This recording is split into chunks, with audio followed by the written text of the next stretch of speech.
ہے کہ اول مباح تھی پھر کسی وقت میں منع ہو گئی. مجلس عرس و مولود بھی ایسا ہی ہے. کہتے بہت سی چیزیں تھی پہلے جائز تھی, بعد میں, جملہ سنیں, پہلے کیا تھی اور بعد میں ناجائز ہو گئی. اسی طرح یہ میلاد ہے. تو چلو ملا جی نے پہلے تو مان لیے کہ پہلے میلاد جائز تھی, آج ہم ناجائز کہہ رہے ہیں. یہ تو چھپ گیا. اور دو سوال آخری کے اڑائی دیے کہ شاہ عبدالعزیز مناتے تھے کہ نہیں مناتے تھے. جواب ہی نہیں دیا. کیوں جواب؟ اس لیے نہیں دیا کہ شاہ عبدالعزیز مناتے تھے میلاد, ان کے ابا شاہ ولی اللہ بھی بناتے تھے. اور ان کی کتاب میں لایا ہوں, یہاں موجود ہے, رسائل شاہ ولی اللہ. اس کے اندر ایک رسالہ ہے جس کا نام ہے الدار السمین فی مبشرات النبی الامین. اس میں وہ خود کہتے ہیں کہ میرے والد شاہ عبد الرحیم محدث دہلوی میلاد مناتے تھے اور ہر سال میلاد کی محفل منعقد کرتے, حضور کے نام سے لنگر دیتے تھے, لنگر لٹاتے تھے. ایک سال کچھ بھی نہیں تھا, بڑی غربت کا عالم تھا, تو بڑے مجبور تھے, چنے پر فاتحہ دے دی. رات میں خواب دیکھتے کہ رسول اللہ کی بارگاہ میں وہی چنے رکھے ہوئے ہیں اور حضور بڑے خوش نظر آ رہے ہیں. سبحان اللہ. تو شاہ ولی اللہ نے یہ بھی لکھا اس میں, اور ان کے صاحبزادے شاہ عبدالعزیز بھی بناتے تھے. تو اس کا جواب ہی نہیں دیا. اب یہ یہاں پر انہوں نے پہلا ایک اصول و ضابطہ کیا بیان کیا کہ صاحب پہلے جائز تھا, اب ناجائز ہے. اور اب کیوں ناجائز ہے تو اس کی جو وجہ بیان کی وہ بڑی بچکانہ وجہ ہے. اس میں تدعی پائی جا رہی ہے, لوگوں کو جمع کرنا اور اہتمام کرنا, اس لیے ناجائز ہو گیا. اب دوسرا سوال سنیے, بڑا پیارا ہے. تو میلاد منانا ان کے نزدیک آج کیا ہے؟ ناجائز ہے. یہ موٹی موٹی بات یاد رکھیے. اب دوسرا سوال اسی فتاوی رشیدیہ میں صفحہ 115 پر, دوسرا سوال ہوتا ہے صفحہ 568 پر, کچھ صفحات کے بعد. اب سوال کیا ہوتا ہے؟ سالگرہ بچوں کی, سالگرہ بچوں کی اور اس کی خوشی میں اطعام الطعام کرنا جائز ہے یا نہیں؟ یعنی لوگوں کو کھلانا پلانا, لوگوں کو جمع کر کے دعوت کرنا, ان کو کھلانا کھانے پینے کا ان کا انتظام کرنا جائز ہے یا نہیں؟ اور بچے کی سالگرہ منانا جائز ہے یا نہیں؟ تو گنگوئی صاحب جواب دیتے ہیں سالگرہ یا یادداشت عمر اطفال کے واسطے کچھ حرج نہیں معلوم ہوتا. بچے کی یادداشت عمر یاد رہے کہ بھائی اتنے سال کا ہو گیا, اتنے سال کا ہو گیا, اتنے سال کا ہو گیا, تو ہر سال یہ سالگرہ منانا اس میں کوئی حرج معلوم نہیں ہوتا. اور بعد چند سال کے کھانا لوجہ اللہ تعالیٰ کھلانا بھی درست ہے, اللہ کی رضا کے لیے لوگوں کو جمع کر کے کھانا کھلانا بھی ضروری ہے. تو بچے کی پیدائش کا دن منانا جائز, بچے کی سالگرہ جائز, لیکن نبی کا میلاد حرام, نبی کے میلاد میں کھلانا بھی حرام. تضاد دیکھ رہے ہیں آپ؟ ایک اصول جہاں آپ بنا رہے ہو اسی اصول کا گلا اسی جگہ خود گھوٹ رہے ہو. اب آئیے تیسرا سن لیجئے, یہ بڑی عجیب دلیل دی, یہ خود ہی جناب بے ہوشی میں فتویٰ دیتے تھے کہ پتہ نہیں. تیسرا سوال وہی فتاوی رشیدیہ ہے. اب صفحہ نمبر 114 پر پوچھا گیا پھر میلاد کے بارے میں. سوال ہوتا ہے کہ محفل میلاد شریف و قیام میلاد, قیام کہتے ہیں کھڑے ہو کر سلام پڑھنے کو, محفل میلاد شریف کرنا اور اس میں قیام یعنی کھڑے ہو کر سلام پڑھنا. عود و لبان, سلگانے میں فرش و چوکی بچھانے و تاریخ معین کرنے وغیرہ باحیت مشورہ و مروجہ اس زمانے میں آیا. اس طریقے سے محفل میلاد جائز ہے یا نہیں؟ اگر جائز ہے تو کس دلیل سے؟ دلیل ادلہ اربع سے ہو. دلیل ادلہ اربع یعنی کتاب, سنت, اجماع اور قیاس, ان چار میں سے کسی سے بھی دلیل دے دیجئے مان لیں گے. سائل کیا پوچھ رہا ہے ذرا سمجھ لیجئے, آسان کرتا ہوں. سائل پوچھ رہا ہے کہ نبی کی میلاد منانا, اس میں سلام پڑھنا, سترنجیاں وغیرہ بچھانا, خوشبو کے لیے عود اور لبان جلانا, تاریخ متعین کرنا کہ بھائی 12 تاریخ کو آج میلاد منایا جائے گا, جیسا کہ آج کل مشہور ہے اور جس طرح سے جس صورت میں سب چل رہا ہے, یہ جائز ہے یا نہیں؟ تو آپ یا تو کتاب سے دلیل دے دیجئے یا سنت رسول سے دیجئے یا علماء کے اجماع سے بتا دیجئے یا قیاس سے. تو گنگوئی صاحب نے قیاس سے جواب دیا, کتاب و سنت سے تو کوئی جواب ہی نہیں دیا. قرآن کی ایک آیت نہیں پیش کی کہ میلاد منانا ناجائز ہے, اللہ کے رسول کی ایک حدیث نہیں لائی کہ میلاد منانا ناجائز ہے, اجماع کا ذکر ہی نہیں کیا کہ صاحب اجماع امت کا یہ ہے کہ میلاد نہ منائے. قیاس دوڑایا, اور قیاس کیا دوڑایا؟ جواب سنیے. یہ محفل چونکہ فقر زمانہ فقر عالم علیہ السلام میں اور زمانے صحابہ رضی اللہ تعالیٰ عنہم اجمعین اور زمانے تابعین اور طب تابعین اور زمانے مجتہدین علیہ رحمہ میں نہیں ہوئی, اس کا ایجاد بعد 600 سال کے ایک بادشاہ نے کیا, اس کو اکثر اہل تاریخ فاسق لکھتے ہیں. لہذا یہ مجلس بدعت دلالہ ہے. اس کے عدم جواز میں صاحب مدخل وغیرہ علماء بہت ہی پہلے لکھ چکے ہیں، اور اب بھی بہت سے رسائل فتاوی تباہ ہو چکے ہیں. زیادہ دلیل کی حاجت نہیں، عدم جواز کے واسطے یہ دلیل بس ہے کہ کسی نے قرون خیر میں اس کو نہیں کیا. بات سمجھ میں آئی آپ کے؟ کچھ کہتے ہیں میلاد جائز نہیں. کیوں؟ رسول اللہ کے زمانے میں نہیں تھا میلاد، صحابہ نے نہیں منایا، تابعین نے نہیں منایا، تبع تابعین نے نہیں منایا، مجتہدین نے نہیں منایا. 600 سال کے بعد ایک بادشاہ نے منایا، اس کو بھی لوگوں نے بدعتی اور فاسق کہا. اس میں بہت سارے رسالے چھپ چکے ہیں. لہذا ناجائز ہونے کے لیے صرف اتنی بات کافی کہ خیر قرون میں، یعنی 3 دور میں، رسول کا دور، تابعی کا دور اور تبع تابعی کا دور، 3 دور میں چونکہ میلاد نہیں منایا گیا، اس لیے یہ ناجائز ہے. مگر آئیے اسی فتاوی رشیدیہ میں اب دوسری جگہ کیا لکھا جاتا ہے. فتاوی رشیدیہ یہی ہے، صفحہ نمبر اس کا 166. سوال ہوا کسی مصیبت کے وقت بخاری شریف کا ختم کرانا قرون ثلاثہ سے ثابت ہے یا نہیں، اور بدعت ہے یا نہیں. اب اگر کوئی مصیبت آ جائے تو بخاری شریف کا ختم کرانا، یعنی پوری بخاری پڑھنا اس نیت سے کہ سامنے والے کو صحت ہو جائے، یہ جائز ہے یا نہیں. اور قرون ثلاثہ یعنی صحابہ کے دور میں، رسول و صحابہ کے دور میں، تابعی کے دور میں، تبع تابعی میں یہ تھا یا نہیں، اور یہ بدعت ہے یا نہیں. جواب کیا دیتے ہیں؟ قرون ثلاثہ میں بخاری تالیف نہیں ہوئی تھی، یعنی وہ 3 ادواروں میں تو بخاری چھپی نہیں تھی. مگر اس کا ختم درست ہے کہ ذکر خیر کے بعد دعا قبول ہوتی ہے. اس کا اصل شرع سے ثابت ہے، بدعت نہیں. کہتے بخاری تو حضور کے زمانے میں نہیں چھپی، تابعی کے زمانے میں نہیں چھپی، تبع تابعین کے زمانے میں نہیں چھپی، لیکن اس کا ختم کرنا یہ درست ہے. کیوں؟ اس لیے کہ ذکر کے بعد دعا قبول ہوتی ہے اور اس کی اصل شرع سے ثابت ہے. تو ہم کہتے ملا جی یہاں تو آپ نے وہ اصول کا گلا گھونٹ دیا. وہاں کہہ رہے تھے میلاد چونکہ 3 دور میں نہیں تھی اس لیے ناجائز ہے، اور یہاں خود کہہ رہے بخاری اگرچہ 3 دور میں نہیں ہے مگر تب بھی کار خیر ہے، تب بھی یہ باعث برکت ہے. تو یہ کیا بات ہوئی یار، یہ تو کچھ سمجھ میں ہی نہیں آتا ہے. اب آئیے کچھ اعتراضات میں ان کے پیش کرتا ہوں.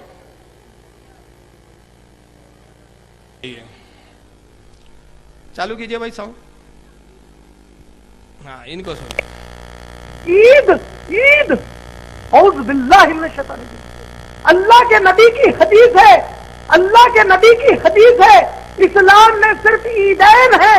عیدین مانے 2 عید، عید الفطر، عید الاضحیٰ. نبی کہہ رہے ہیں 2 عید ہے، ہم تیسری عید لے کے آ گئے، عید بول رہے. پھر نظامیہ نے فتویٰ دیا نوجوانوں کو چاہیے کہ تم لوگ شور شرابہ نہ کریں، گاڑیوں پر گانے بجانے نہ کریں. بڑا فتویٰ. اس کا اثر کیا ہوا؟ ارے میں کہتا ہوں یہ فتوے کی ضرورت کیوں پڑی؟ آپ لوگ اتنے معتبر مدرسہ ہے. میں اگر آپ کا یہ مدرسہ فتویٰ نہیں دیتا کوئی اور دیتا تو اس پر ایک مثال دیتا کہ یہ مثال ایسی ہے چوری کرو مگر دوسروں کو بغیر اٹھائے کے کرو، تکلیف نہیں ہونا اٹھے. 2 بار ان کو بڑی تکلیف ہوئی تو 2 آوازیں نکلی، ایک آگے سے اور ایک پیچھے سے.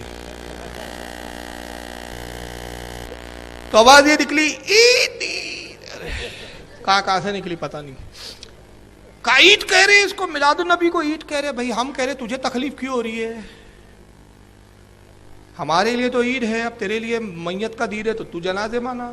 رو دھو، ابلیس بھی رو رہا تھا تو بھی رو. پرابلم کیا ہے؟ اپنے اپنا نصیب ہے. تیرے کو ایک ڈپارٹمنٹ دے دیا، ہم نے ایک ڈپارٹمنٹ لے لیا. خوشی کا ڈپارٹمنٹ ہم نے لے لیا، غم کا تم لے لو. کچھ لو تو تم بھی تو آؤ، شرکت تو کرو کچھ. اللہ کے رسول کی حدیث ہے اسلام میں 2 عیدیں. کس حدیث میں ہے جی بھیا؟ وہ حدیث تو سنا دو کہ حضور نے کہا 2 عیدیں، تیسری کوئی عید نہیں ہے. یہ کس میں؟ پھر نظامیہ نے فتویٰ دیا. نظامیہ حیدرآباد کا ایک مدرسہ ہے، بہت بڑا ادارہ ہے. اس نے فتویٰ دیا کہ صاحب شور شرابہ عید میلاد النبی کے جلوس میں نہ کرے. ارے بھائی یہ تو اپیل ہے، فتویٰ تھوڑی ہے. فتویٰ اور اپیل میں ہی فرق نہیں معلوم. تو کہا کہ بھائی نظامیہ کا فتویٰ میں میرے نزدیک تو ایسا ہے کہ جیسے کوئی کہہ رہا ہو کہ بھائی چوری کرو مگر کسی کو اٹھائے بغیر کرو.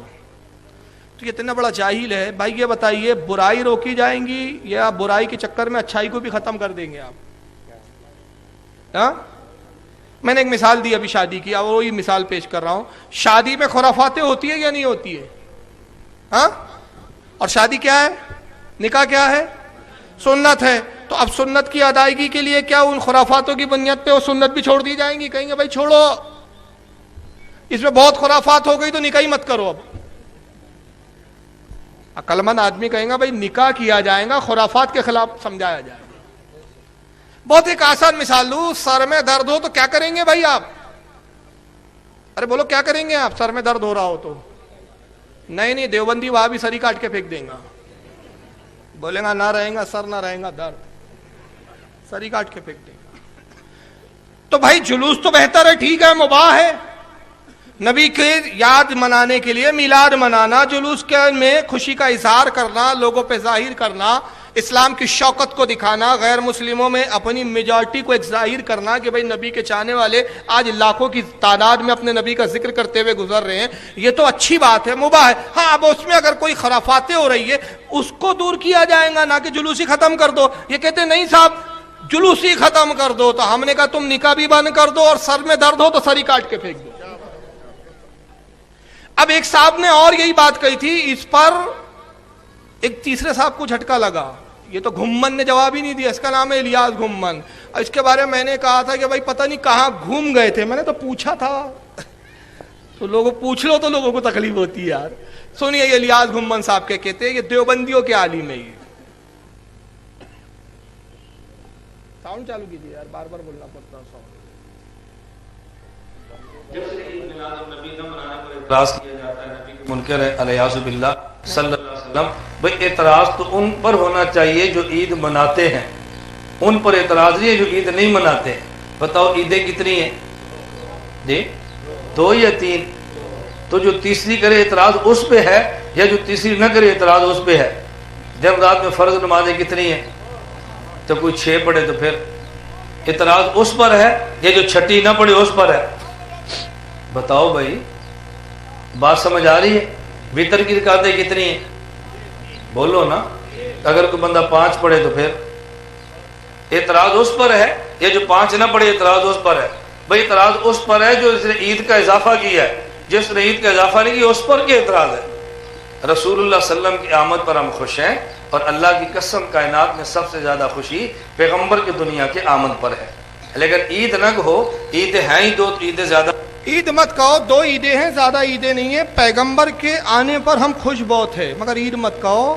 جائیے فیروز اللغات کھول کر دیکھ لیجئے، صفحہ نمبر 908، عید کے معنی کیا دیا؟ عید کے معنی لکھے ہیں وہاں خوشی، نہایت ہی خوشی۔ خوشی کو ہی عربی میں کیا کہتے ہیں؟ مگر مولوی جی کہہ رہے خوشی بہت ہے لیکن عید مت کہو۔ دیکھو نکاح ہو گیا ہے، شادی ہو گئی ہے، بیوی ہے، مگر بیگم نہ کہو، بیگم نہیں کہہ سکتے۔ اب اس پر ہوا کیا؟ میں نے 2 سال پہلے رد کیا بمبئی میں ان کی ویڈیو دکھا کر، پہلے وہ میں جواب دے دوں، اس کے بعد پھر آتا ہوں میں اپنے مقصد پر۔ انہوں نے کہا 2 عیدیں، 2 نمونوں نے کہا، ایک اہل حدیث تھا ایک دیوبندی، دونوں چچیرے ممیرے بھائی، ایک ہی سر میں بولتے ہیں دونوں، ایک وہ بھی بولتا ہے کہ عید 2 ہے، یہ بھی بولتا ہے عید کتنی ہے؟ 2 ہے، تیسری عید کا وجود ہی نہیں ہے، نام ہی نہیں ہے۔ اب آئیے میں حدیث شریف پہلے آپ کے سامنے پیش کر رہا ہوں، سنن ابن ماجہ، ابن ماجہ حدیث نمبر 1098، اور امام ابن ماجہ جس باب میں اس حدیث کو لائے ہوئے باب کا نام ہے ما جاء فی زینتی یوم الجمعہ۔ اس باب کے تحت حدیث نمبر 198 لاتے ہیں، حضرت عبداللہ ابن عباس سے روایت ہے۔ امام ابن ماجہ سند بیان کر کے کہتے ہیں عن ابن عباس قال قال رسول اللہ صلی اللہ علیہ وسلم ان ھذا یوم عید جعل اللہ للمسلمین، آقا نے کہا لوگوں جمعے کا دن عید ہے جو اللہ نے مسلمانوں کے لیے ظاہر کیا ہے۔ جمعے کا دن عید ہے۔ ملا جی کہہ رہے 2 کے علاوہ تیسری ہے ہی نہیں، اور نبی کہہ رہے ہیں عید ہے، تو اب جاہل ایک جواب کیا دیتا ہے؟ عید ہے تو عید میں کپڑے پہنتے، جمعے کے دن کپڑے کیوں نہیں پہنتے؟ ابھی تو عید میں کپڑے پہننا کون سا فرض ہے پہلے وہ تو دکھا۔ اگر عید کے دن کوئی نئے کپڑے نہ پہنے تو کیا عید نہیں رہیں گی؟ وہ سنت ہے، مستحب عمل ہے کہ بھائی عید کے دن نئے کپڑے پہن لے آدمی، اگر استطاعت ہو، اور نہ ہو تو نہ پہنے تو کیا عید نہیں ہے اس کے لیے؟ عید میں کپڑے پہننا شرط ہے؟ کوئی شرط نہیں ہے، عید یاد خوشی کا دن۔ آقا کہہ رہے ہیں کہ جمعے کا دن کیا ہے؟ عید کا دن ہے۔ اور یہ دو دو عیدیں چلا رہے تھے، 48 عید اور ان کے گلے پڑ گئی. اب یہ بات میں نہیں کہہ رہا، جمعے کا دین ہے، حدیث میں ہے. سبحان اللہ. اور ان کے گھر کا مولوی توصیف الرحمان بھی بولتا جمعے کا دین عید ہے، سن لیجئے. ارے یار یہ آواز بند کرتا ہے.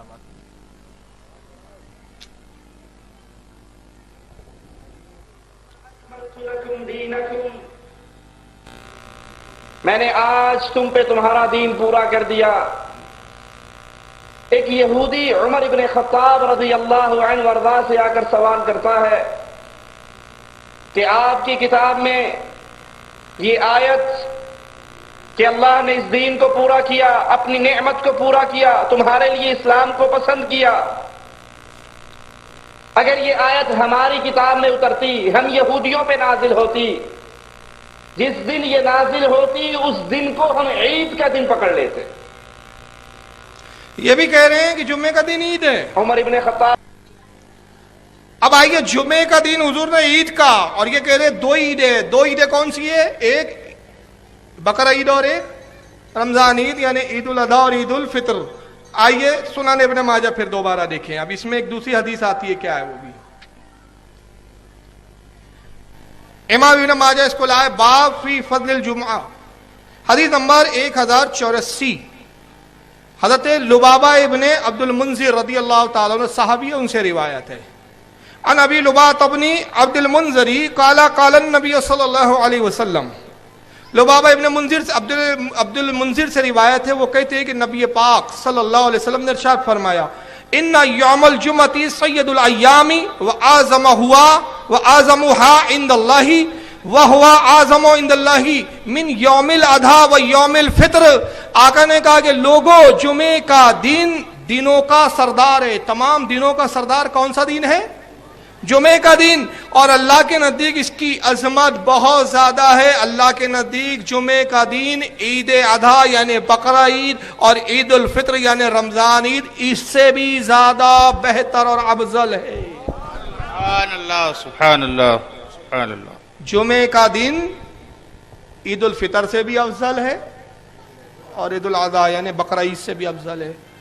تو ام اللہ جی اعتراض کرتے ہیں، تو کہتے ہیں کہ صاحب وہ جمعے کا دن اگر عید ہے تو پھر آپ کپڑے کیوں نہیں پہنتے، یہ کیوں نہیں کہتے؟ تو میلاد النبی کو آپ نے عید کہہ دیا، وہ لغوی عید ہے یا اصطلاحی عید ہے، وہ دنیا بھر کی فالتو باتیں کی. میں کہتا ہوں ارے گھر کے چھوڑو، پہلے کتابیں دیکھ لیا ہوتا تو یہ جہالت کی بات نہیں کرتے. شاہ عبدالحق مودودی سے دہلوی رحمۃ اللہ تعالیٰ علیہ مدارج النبوت جلد نمبر 2 صفحہ 13 پر امام احمد ابن حنبل کا قول نقل فرماتے ہیں. وہ کہتے ہیں کہ امام احمد ابن حنبل نے فرمایا کہ لوگوں، شب جمعہ اس سے بہتر نبی پاک صلی اللہ تعالی وسلم کی ولادت کی شب ہے. اس لیے کہ اگر رسول اللہ کا وجود پاک نہ ہوتا تو نہ جمعہ ملتا، نہ عید بقرہ عید ملتی، نہ عید رمضان ملتی. سبحان اللہ. یہ اس سے زیادہ افضل ہے، جمعے سے بھی زیادہ. اور جمعے کو کس سے افضل قرار دیا؟ دو عیدوں سے. اور امام احمد ابن حنبل فرما رہے ہیں اس سے زیادہ افضل ہے. لکھ کون رہا ہے؟ شاہ عبدالحق مودودی دہلوی رحمۃ اللہ علیہ. تو فاروق رضوی کو مت بولو، پہلے اماموں کو دیکھ لو. اور اسی بات کو امام قسطلانی رحمۃ اللہ علیہ نے المواہب اللدنیا جلد نمبر 1 صفحہ 145 پر لکھا. اسی بات کو امام زرقانی نے شرح المواہب کے اندر انہوں نے بھی اس کو بیان کیا. اسی کو عبد الرحمن ابن جوزی نے اپنی کتاب میلاد النبی صلی اللہ علیہ وسلم میں بھی بیان کیا. اسی بات کو امام جلال الدین سیوطی نے بھی اپنی کتاب میں بیان کیا. متعدد حوالے میرے پاس اس تعلق سے. تو جمعہ 48 عید ہو گئی. کتنی ہو گئی؟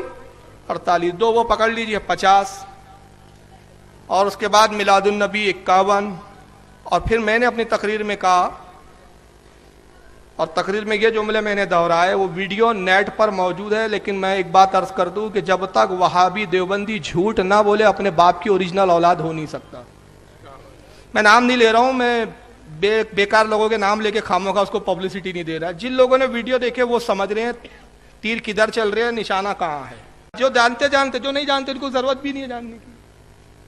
جنہوں نے دیکھا ہے وہ ویڈیو وغیرہ دیکھ لیا اگر کچھ لوگوں نے تو ٹھیک ہے، نہیں دیکھا تو دیکھو بھی مت ایسے منوسوں کے چہرے.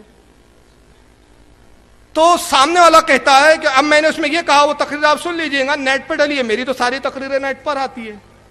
میں نے کہا بھائی سنیوں تمہارے لیے مبارک، وہابی کے لیے ہر دن وعید ہے، وہابی کے لیے ہر دن وعید ہے، اس کے لیے ہر دن برا ہے، اس لیے کہ گستاخ رسول ہے، اور سنیوں کے لیے ہر دن عید ہے۔ تو یہ 51 اور 52 عید نہیں، شب برات بھی سنیوں کی عید ہے، شب قدر بھی سنیوں کی عید ہے، شب معراج بھی سنیوں کی عید ہے۔ مگر جھوٹا وہابی بولتا ہے، فاروق رضوی کہتا ہے 10واں بھی عید ہے، 20واں بھی عید ہے۔ اگر تو اپنے باپ کی اوریجنل اولاد ہے اور حلالی ہے تو میری تقریر میں دکھا دے میں نے 10واں اور 20واں کہاں بولا اس میں۔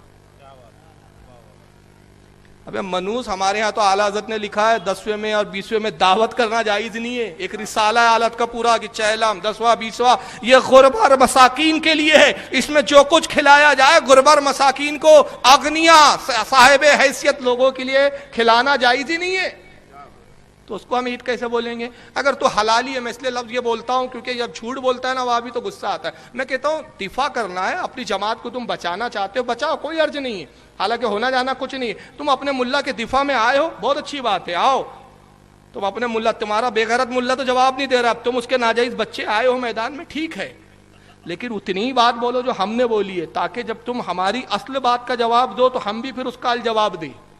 میں کہا جھوٹ بولو گے تو اگر حلالی ہے تو دکھا دے، میں نے کہا 10واں اور 20واں اس میں بولا ہے، وہ ویڈیو میں دکھا دے۔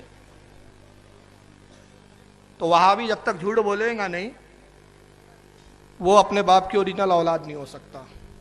اب ایک ملا جی کہتے ہیں کہ جو جمعہ عید ہے وہ اصطلاح نہیں ہے، اصطلاحی نہیں ہے، وہ لغوی اعتبار سے، لغت کے اعتبار سے۔ اب میں نے اس میں کہا کہ بھائی جمعے کا دن جو ہے وہ عید ہے، اس کو بھی عید کہا گیا، تو ہم نے کب اس کو بھائی اس اعتبار سے کہا؟ اب اگر تمہارے نزدیک وہ کہتا ہے کہ جب یہ اگر تمہارے نزدیک عید ہے، جمعے کا دین عید ہے، میلاد النبی عید ہے، اور اصطلاحی اعتبار سے اگر یہ عید ہے، لغوی اعتبار سے نہیں ہے، تو خود ہی بول رہا ہے، خود ہی فتوے دے رہا ہے۔ ہم نے تو کبھی اس کو اصطلاحی عید مانا ہی نہیں ہے، ہم نے البتہ اصطلاح شرعی والی جو عید ہے اس سے افضل مانا ہے، اس کو لیول کا نہیں مانا، اس سے افضل مانا ہے، اور لغوی اعتبار سے مانا ہے۔ تو بہت ساری چیزیں ہیں جو لغوی اعتبار سے آتی ہے۔ اب ہمارے علماء کا اختلاف دکھا رہا ہے، کہا کہ تم تو صاحب کہہ رہے ہو کہ یہ مستحب ہے، ہم اس کو مستحب مانتے، لیکن تمہارے فلاں مولانا نے فرض کفایہ لکھا، فلاں مولانا نے واجب لکھا۔ وہ جاہل کو فرض اور فرض کفایہ میں فرق ہی نہیں معلوم۔ کتاب میں عبارت بتا رہا ہے، حالانکہ کتاب تو دکھایا نہیں، زبان سے جو بول رہا ہے فرض کفایہ، اور احکام کون سے بیان کر رہا ہے؟ فرض کے۔ فرض اور ہوتا ہے، فرض کفایہ اور ہوتا ہے۔ فرض کفایہ کیا ہوتا ہے؟ اگر ایک بھی عمل کر لے سب بری ہو جاتے ہیں، اب فرض وہ ہوتا ہے کہ جو سب پر لاگو ہوتا ہے۔ اب بہت ساری چیزیں اصطلاح میں فرض کے جملوں میں آتی ہے، لیکن وہ فرض اصطلاحی نہیں ہوتا، لغوی ہی ہوتا ہے۔ یہ تھوڑی اہل علم کی بات ہے، میں پھر بھی آپ کو ایک سمجھانے کی کوشش کر رہا ہوں، حالانکہ بہت سارے لوگ دیکھ رہا ہوں میں سر پہ سے جا رہی ہے۔ فرض کا استعمال ہوتا ہے، واجب کا استعمال ہوتا ہے، لیکن اصطلاح شرعی اعتبار سے نہیں ہوتا، لغوی اعتبار سے ہوتا۔ میں اس کی چند دلیل دے دوں۔ اللہ کے رسول کی حدیث ہے، طلب العلم فریضۃ علی کل مسلم و مسلمہ، علم دین کا حاصل کرنا، حالانکہ یہ صرف علم ہے، میں علم دین اپنی طرف سے کہہ رہا ہوں یہاں، کیونکہ مراد عمرہ کہتے ہیں علم دین ہے خاص، علم دین کا حاصل کرنا ہر مسلمان مرد اور عورت پر فرض ہے۔ یہاں فرض لفظ آیا کہ نہیں؟ تو یہ کون سا فرض ہے جی ملا جی؟ اصطلاحی ہے کہ لغوی ہے؟ لفظ فرض آ رہا ہے حدیث میں، لیکن ہر عقل مند کہتا ہے یہ لغوی ہے، اصطلاحی نہیں ہے۔ کیوں لغوی اعتبار سے؟ کہ اگر سب پہ فرض ہو تو ہر عورت کو چاہیے عالم بنے، سب کو چاہیے، لیکن علماء کہتے ہیں اگر پوری بستی میں ایک شخص بھی عالم بن گیا فرض کفایہ ادا ہو گیا، یہاں مینشن نہیں کیا گیا۔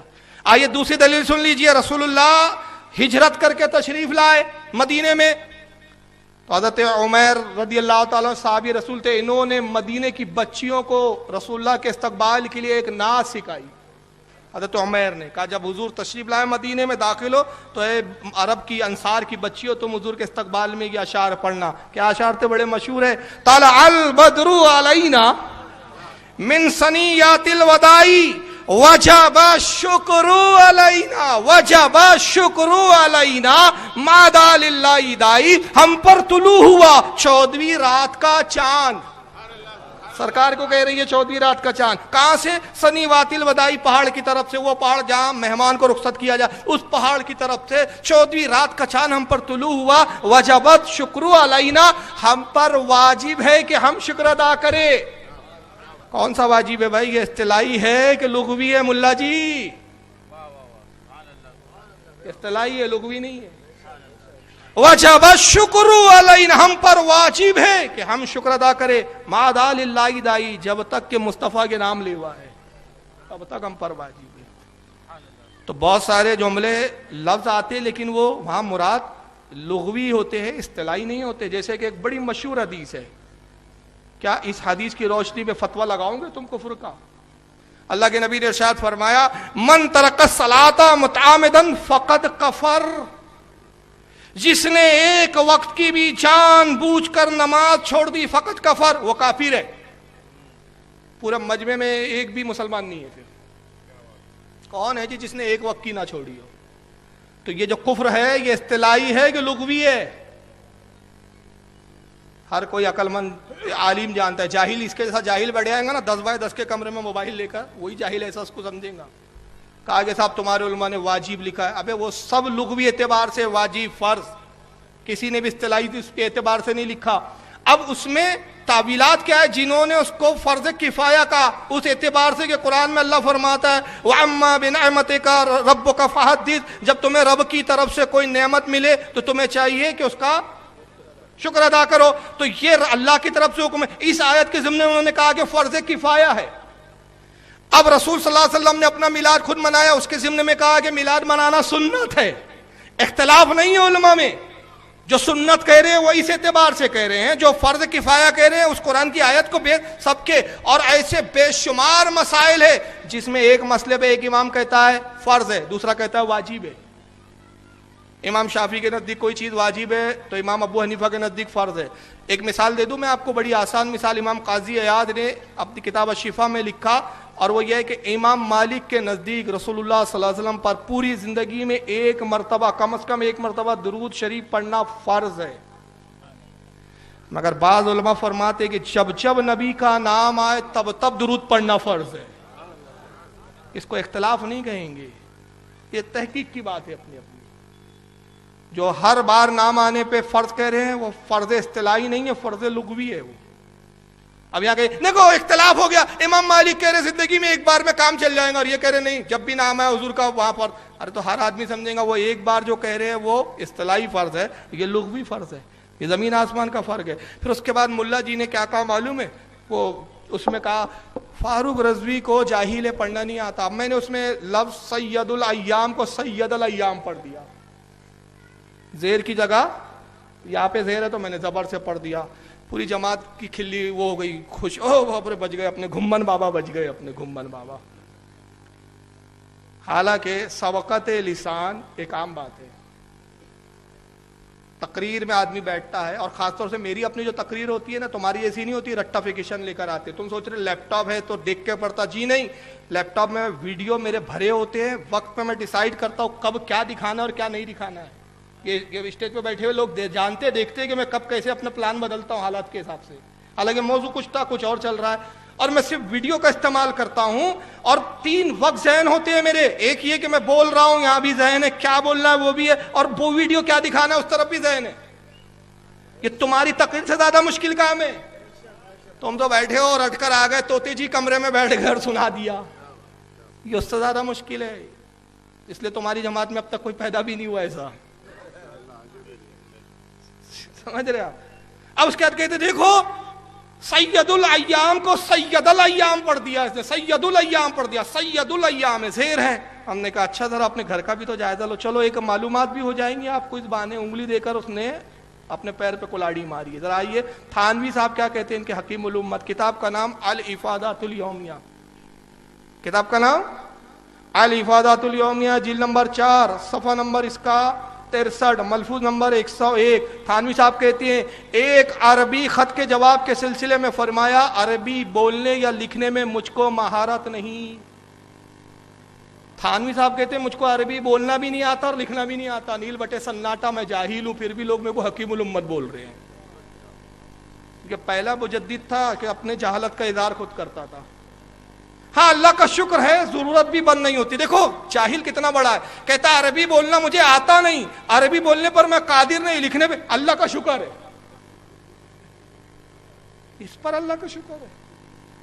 آئیے تھانی صاحب کی اور اپنے حکیم الامت کی حالت دیکھتے چلیے. یہ ہے آپ کی حکیم الامت. فاروق رضوی چھوڑو, فاروق رضوی تو ایڈوکیٹ ہے, اب اس پہ بار بار دور آ رہا ہے ایڈوکیٹ ہو ایڈوکیٹ. میں نے کہا یہ تو تمہاری موت ہے جب تمہاری پوری جماعت کے ملا بریلی کے ایک وکیل جو مدرسے کا فارغ نہیں ہے اس کے سامنے نہیں بیٹھ پا رہے ہو, اس کا جواب نہیں دے پا رہے ہو, تو ہماری جماعت کے مناظر آئیں گے تو تمہارا پیجامہ سامنے سے سفید اور پیچھے سے پیلا ہو جائے گا.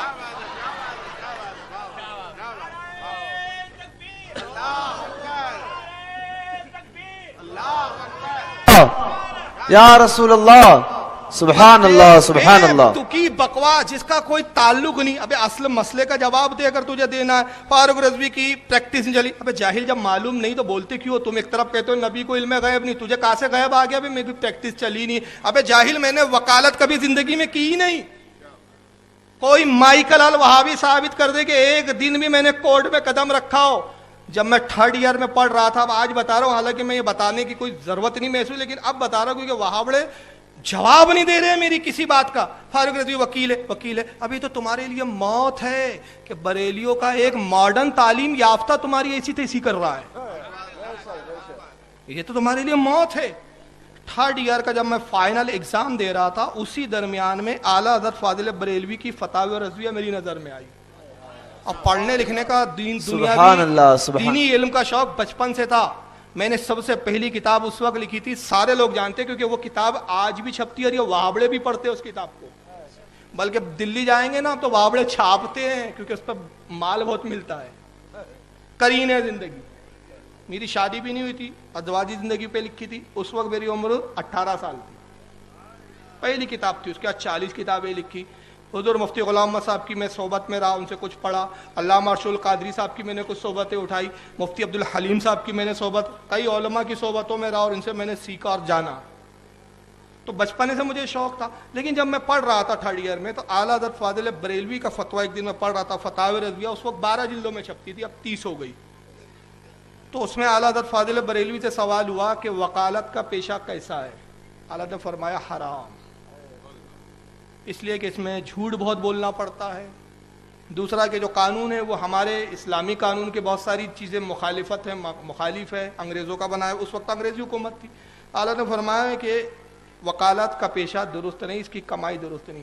تو اسی وقت میرے ذہن میں آیا اور میں نے اپنے والد سے کہا, حالانکہ میرے والد کہہ رہے تھے کہ نہیں بیٹا ہماری تو خواہش ہے تم یہ کام کرو, لیکن میں نے کہا ابا یہ کیسی زندگی ہوں گی کہ ایک بار آدمی, یہ میں نے جو اس وقت کہا تھا وہ جملے دہرا رہا ہوں, ورنہ اس سے بھی کوئی نیا مطلب نکال لیں گا کوئی جاہل بہت ایک سے ایک بڑے ہوتے ہیں. میں نے کہا ابا ایک بات ہوتا ہے کہ انسان ایک بار کوئی پیسوں کی لالچ میں کوئی حرام کام کر لیتا ہے, ایک سوچتا ہے یار ایک بار حرام کر لو توبہ کر لیں گے, پیسے تو آ جائیں گے اتنے سارے, ایک بار کر لیتا ہے. لیکن یہ جو پیشہ میں اختیار کروں گا یہ تو پوری زندگی یہی کمائی کھاؤں گا میں. تو وہ کیسی زندگی ہوں گی کہ جس کا ایک ایک روپیہ, ایک ایک اناج کا دانہ جو میں لاؤں گا وہ پیسہ ہی حرام ہوگا. اعلیٰ جب حرام کہہ رہے, اسی وقت پڑھائی سے میرے دل اٹھ گیا, اور اس کے بعد نہ میں کورٹ گیا, نہ کچہری گیا, نہ میں نے زندگی میں کوئی مقدمہ لڑا, صرف ڈگری لے لی. سبحان اللہ سبحان. میرے کئی دوست جو ساتھ میں پڑھتے تھے, اس میں ایک ہمارے دوست آصف الرحمان تھے, آج وہ وکیل ہے. آج بھی میں مذاق میں کہتا ہوں چھوڑ دے یار یہ, لیکن وہ پریکٹس کر رہا ہے, بہت اچھا مشہور وکیل ہے ناگپور کا. اس نے بہت سمجھایا یار کیا کر رہا ہے تو, اپن کوئی مولانا تھوڑی ہے, اپن کوئی مولوی ہے کیا, یہ سب مت دیکھا کر تو. لیکن میں نہیں مانا. لیکن وہاں بڑے آج کے کیا بولتے, فاروق رضوی کی جو ہے نا دکانداری چلی نہیں. ابے بیٹا تمہاری دکانداری نہیں چل رہی اس لیے 10x10 کے کمرے میں بیٹھے ہو, میری دکانداری تو دکھ رہی ہے کتنی چل رہی ہے.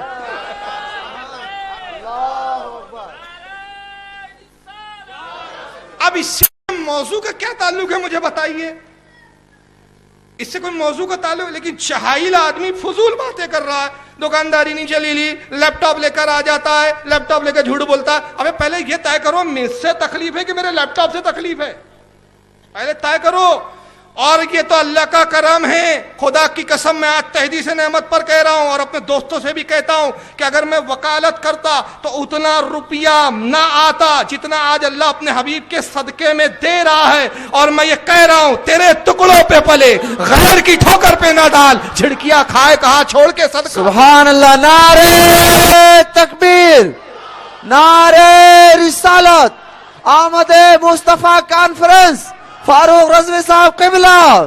سبحان اللہ. بھی دیتا ہے, عزت بھی دیتا ہے, وقار بھی دیتا ہے. اور جو نبی سے گستاخی کرتا ہے, بھیک منگا بھی یہاں بھی ہے وہاں بھی ہے, یہاں پھٹی چر ہے وہاں بھی پھٹی چر ہے. تمہاری پھٹی چری کا یہ عالم ہے کہ اللہ کا فضل ہے, جہاں جاتا ہوں میں کہتا ہوں جہاں جاتا ہوں اچھا کھانا دیتا ہے رب کائنات, اچھی آمدنی دیتا ہے, اچھا بستر دیتا ہے. اور یہ تمہاری گستاخ رسول کی تم پر یہ وعیدے ہے, یہ تم پر پھٹکار ہے. میں جاتا ہوں تو بستر نرم نیچے ہوتا ہے, میں اوپر آرام کرتا ہوں, اچھا کھاتا ہوں. اور یہ تم پہ پھٹکار ہے کہ تم جب نکلتے ہو نبی کی گستاخی کی غرض سے, اور نام تبلیغ کا دے رکھا ہے, چنے کھاتے ہو, مسجد کو بدبودار کرتے ہو, بستر تمہارے اوپر ہوتا ہے, تم بستر کے نیچے ہوتے ہو.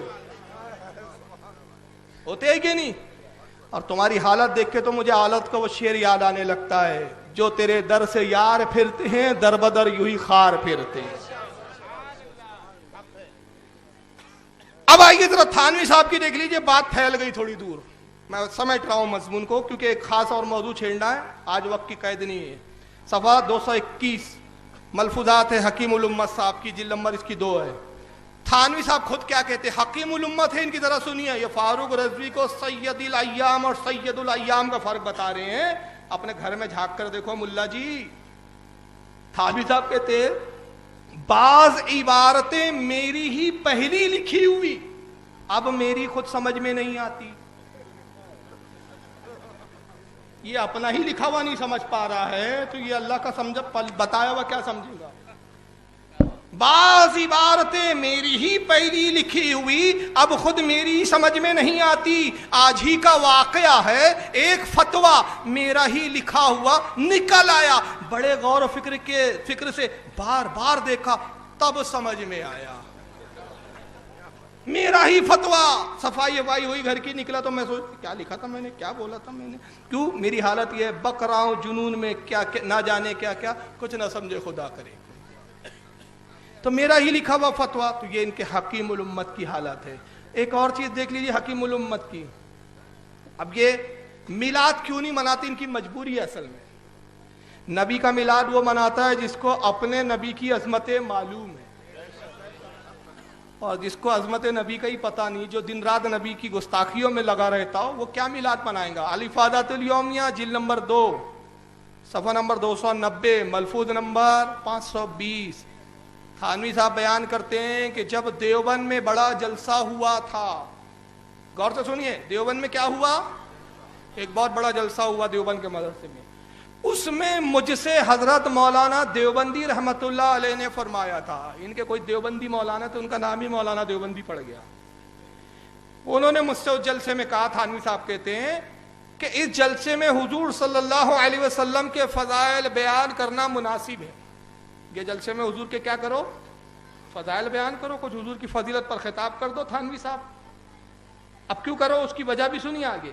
یہ حضرت مولانا کا فرمانا اس خیال سے تھا کہ بڑا مجمع ہے, ہر قسم کے عقائد کے لوگ اعتراف سے آئے ہوئے ہیں, جن میں بعض وہ بھی ہیں کہ ہم لوگوں کے متعلق یہ خیال کیے ہوئے ہیں کہ ان کے دل میں حضور اقدس صلی اللہ علیہ وسلم کی عظمت نہیں. کہتے ہیں کہ یہ اس لیے وہ کہہ رہے تھے کہ مجمع میں بہت سارے وہ لوگ تھے جو مختلف عقیدے کے تھے, اس میں یعنی کچھ بریلوی بھی ہوں گے.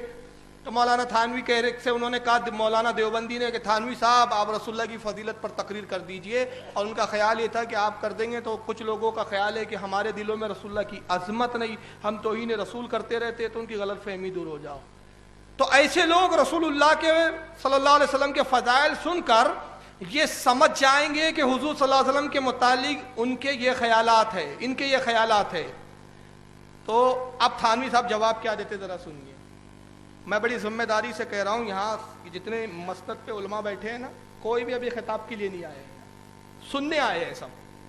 کسی کو نہیں کہا بانی جلسہ نے کہ فاروق رضوی کے بعد آپ کو کوئی خطاب کرنا ہے. میرے بعد کسی کا خطاب ہے؟ ہاں ہے کیا؟ نہیں ہے نا.